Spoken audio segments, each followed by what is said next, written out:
Muling nagliliyab ang kabundukan ng Sagada dahil sa sagradong tradisyon ng pag-alala sa mga yumao. G tayo dyan kasama si Oscar Oida.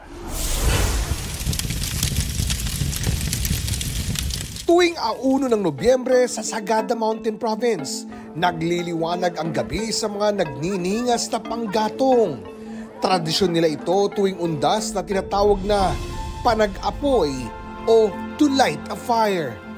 Galing sa pine trees ang mga kahoy na sinusunog. Binabasbasan muna ang mga ito sa St. Mary the Virgin Church, paraan ng paghingi ng biyaya at gabay para sa ligtas at mapayapang paggunita sa kasisindihan. Minsan itong nasaksihan ng turistang si Gerald, karanasang di niya raw malilimutan. Amaze ako kasi at this time, diba, yung ganitong mga panahon, meron pa rin mga ganong uri ng pag-alala sa mga namayapa kung saan very traditional pa rin. May designated area sa mga turista. Doon ipinapaalala sa kanila ng mga lokal na hindi ito palabas o pang-aliw sa turista, kundi tradisyong dapat pag-uulan ng hinahon at galang.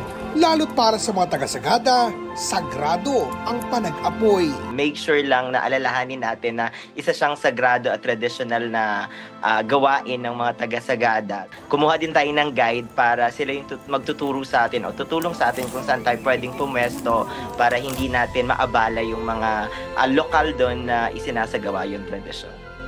Ang apoy na simbolo ng buhay ay ilaw na gumagabay sa mga kaluluwa at tanda ng pagmamahal na kahit sa kamatayan, patuloy na nag-aalam. Oscar Oida, nagbabalita para sa GMA Integrated News.